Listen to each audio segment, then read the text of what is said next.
Oke, teman-teman, kembali lagi kita diskusi terkait isu IoT dalam pemerintahan ya.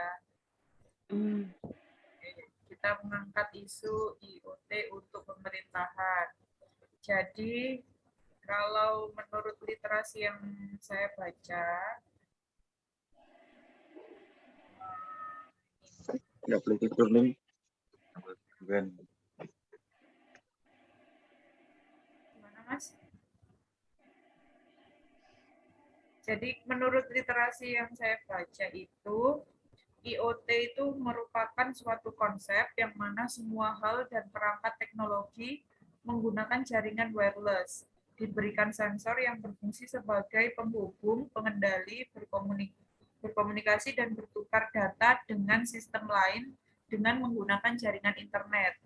Jadi hanya mengandalkan internet semua itu bisa kita lakukan gitu.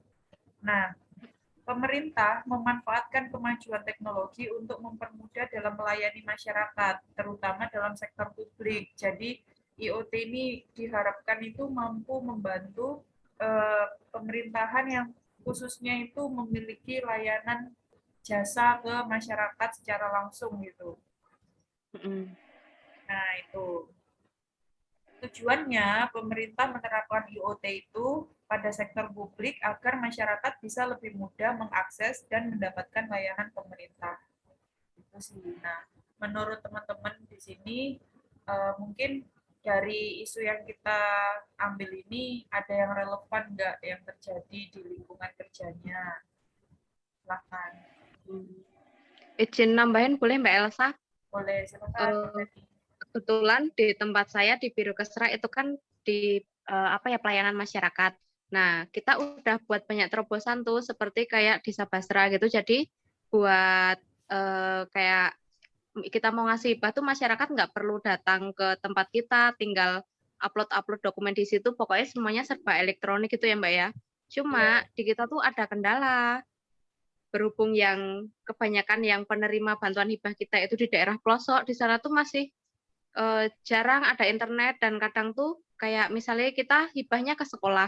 Ke sekolah itu kan kebanyakan kepala sekolahnya itu kan masih udah sepuh-sepuh. Jadi mereka kayak masih awam gitu buat pakai internet, apalagi pakai Android gitu. Yang buat upload-upload gitu mereka masih kesusahan, Mbak. Jadi kadang kita juga kayak semacam jemput bola lah meskipun udah dibuatkan sistem secara elektronik gitu ya. Itu Tapi sih jadi pada akhirnya intinya kalau mengalami kendala seperti itu balik lagi ke sistem manual ya. Iya, mau nggak mau balik lagi ke manual. Cuma ya emang harus ada ngikutin perkembangan zaman juga kan kita kan. Ya juga sih benar. Kalau dari Mas Rio mungkin ada tambahan? Kalau sistem IoT di lingkungan biro sih lebih ke kayak itu sih program surat menyurat sih yang paling disorot lah. Soalnya kan kecepatan kayak surat menyurat tuh penting gitu. Oh iya, tapi setuju ya banget kadang Mas Rio. Tapi kadang di biro itu ya terkendala internet lah atau sistem lah. Jadi kayak lambat lah. Ya solusinya kembali ke manual lagi itu. Selain itu juga kayak SDM itu kurang mengerti lah apalah itu. Tapi memang untuk fasilitas kayak surat menyurat yang berbasis internet itu tadi itu sangat membantu nggak Mas kalau menurut Mas Rio di biro sendiri? Sangat membantu mungkin dari segi waktu atau dari apa? Kalau surat menyurat secara online pasti lebih membantu ya. Soalnya kan efisiensi waktu, soal kayak tempat lah itu lebih cepat lah. Kayak nggak perlu repot-repot pergi ke sana untuk sekedar kayak minta tanda tangan atau ngurus surat, minta nomor. Jadi kalau online kan lebih cepat dapat nomor atau tanda tangan gitu sih, Mbak. Iya. Kalau Mas Bima, gimana Mas Bima? Mungkin bisa sambil on cam ya. Lebih menyatu dengan kalau untuk di Birohukum sendiri sih untuk IoT, Internet of Things itu udah mulai jalan sih. Nah, jadi semua itu terkoneksi ke internet.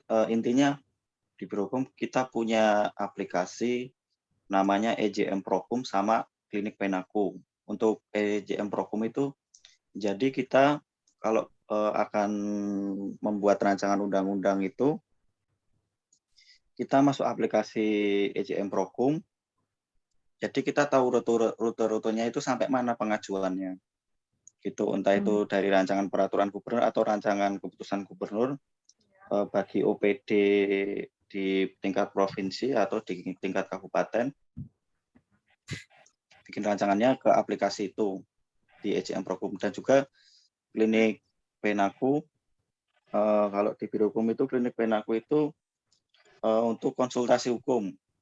Kita punya aplikasi itu, jadi untuk konsultasi hukum itu kita nggak perlu datang ke Birohukum, kita bisa lewat di Klinik Penaku. Gitu.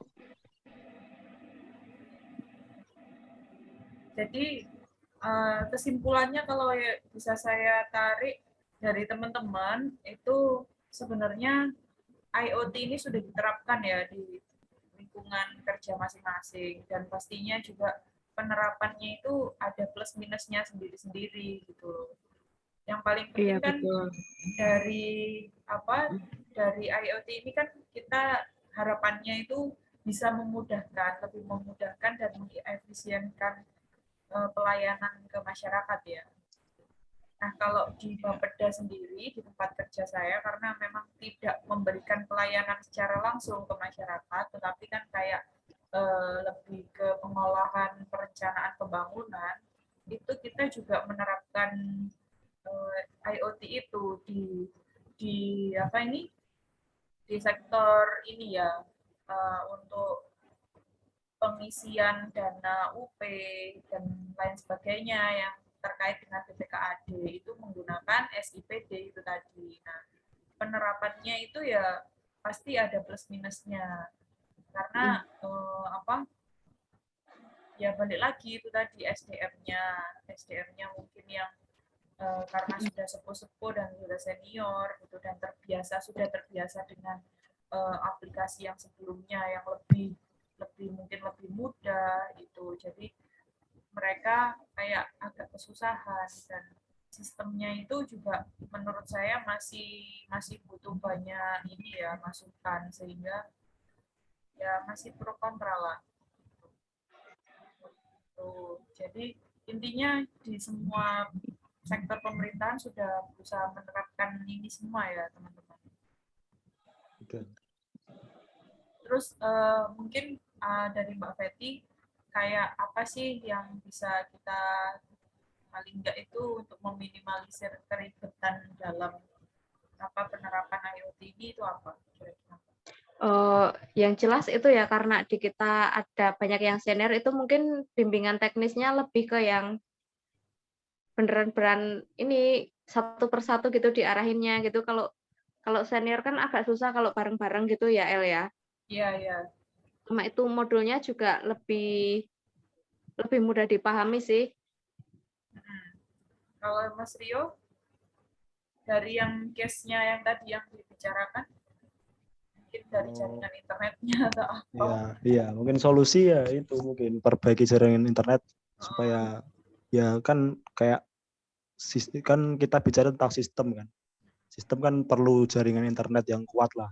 Jadi ya solusinya internet sih pertama. Terus kedua ya SDM pasti kayak pelatihan lah. Mungkin itu sih, Mbak.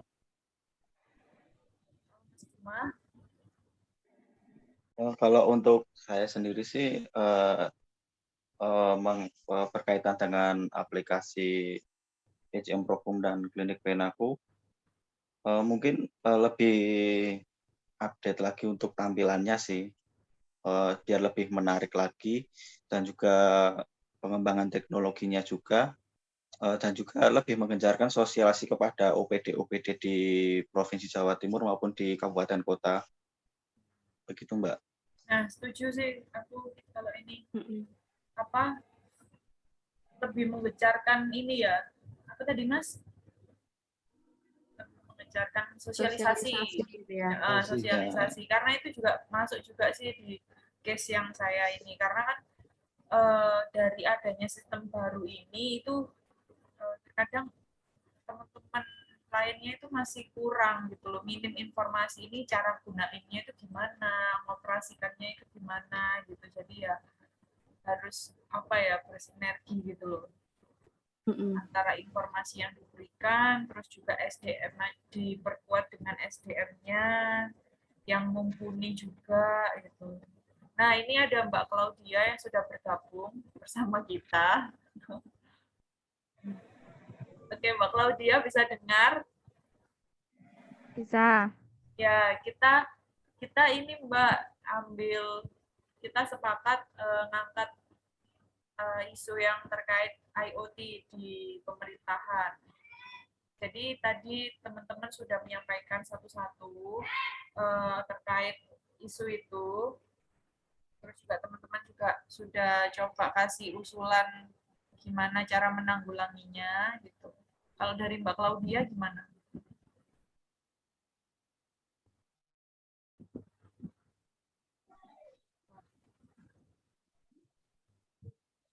Halo? Dia masih tersambung di dalam studio.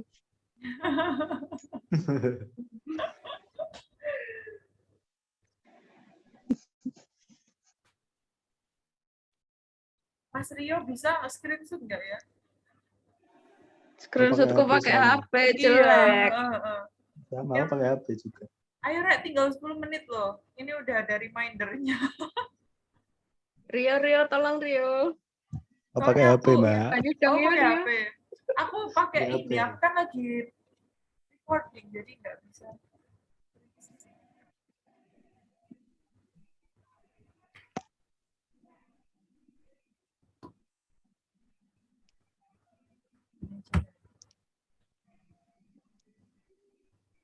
Oh, terjadi gangguan lagi ya untuk Mbak Claudia Iya. ya, teman-teman. Ya, Maaf, Nisa. oke lah. Jadi itu ya, Oke, sepakat. sepakat.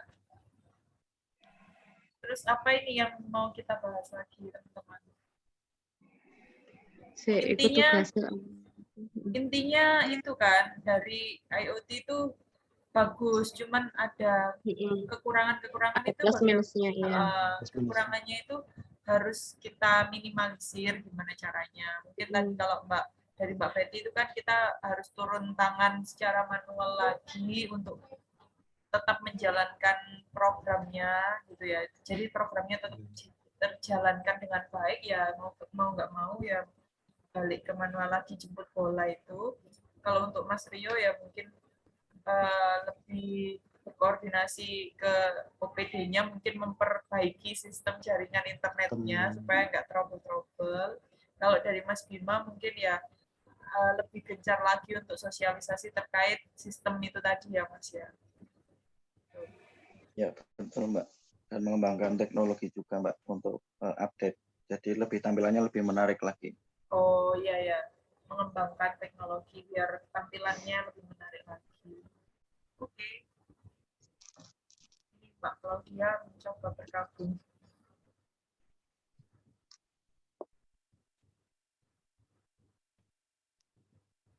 Ada yang mau ditambahkan, teman-teman?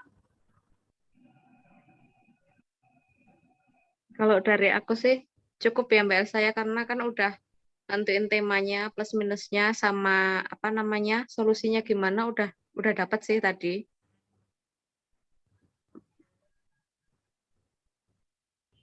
Ini berarti aku stop ya recordnya. Gimana? Dari Mas Rio ada tambahan enggak? Mas Rio ada tambahan? Mbak Claudia? Mbak Claudia, Mbak Claudia. Oh iya Mbak Claudia, yuk. Ayo Mbak. Dua kata. Sepatah dua kata Mbak. Ya, terkait IoT terakhir, untuk pemerintahan. Iya. Sekalian penutup kan. Udah tuh doang. Suara ini nggak bisa, guys. Sinyal nggak tahu Udah, hilang-hilang. udah. Nggak apa-apa Mbak, ayo tinggal apa-apa. 6 menit soalnya. Kita butuh suara. Ya, kita butuh suara aja Mbak. Tadi bahas gimana? Nggak dengar, sore. Ini aja Mbak Claudia langsung menyampaikan aja gimana terkait IoT pemerintah itu yang di lingkungan kerjanya Mbak Claudia sendiri. Penerapannya gimana? Mungkin ada apa case yang bisa diangkat atau mungkin ada masukan. Soal IoT itu ayo. Ya, ya. Ya. Monggo Mbak. Oh, kalau di tempatku ya kan nggak tahu sih pembahasan kalian tuh ngarahnya kemana ya. Kalau di aku, setahu kan IoT itu kan bahasin soal internet gitu kan ya.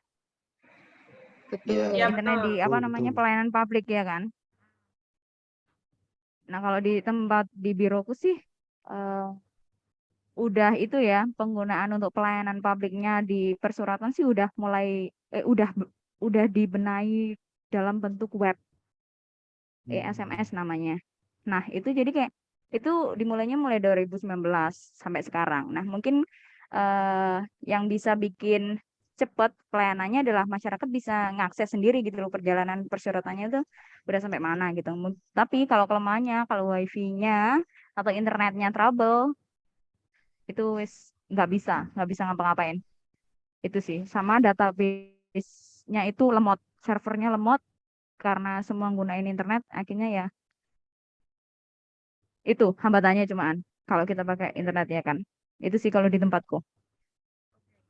Berarti hampir sama dengan yang Mas Rio tadi sampaikan ya. Intinya Iya. case-nya itu di jaringan internetnya ya, kualitas Jaringan internet dan internet. sistem. Sama sih. Iya. Sama juga hampir mirip juga dengan yang Mbak Fetty sampaikan tadi, karena Mbak Fetty juga kan berhubungan dengan lingkungan yang pelosok ya. Iya, betul. Jadi harus diperbaiki lagi jaringan internet. Ya itu sih. Berarti tantangannya dalam penerapan IoT ini kan jaringan internet itu tadi, dan gimana caranya mensosialisasikan penggunaannya dan ininya ya, biar lebih menarik lagi penerapannya. Gitu ya teman-teman. Oke lah. Kayaknya cukup ini aja ya yang kita diskusikan. Sebelum ini timernya udah habis. Aku matikan ya teman-teman. Iya sih, udah. Iya, udah.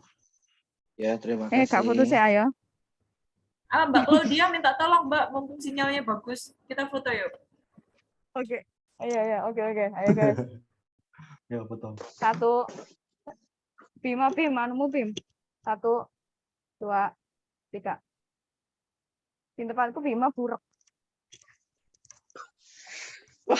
Sebentar. Wes gak apa-apa lah. Bentar. 1 lagi. 1, 2, 3. Oke, sudah. Terima kasih ya guys. Oke, Mohon maaf makasih. ketidaknyamanannya.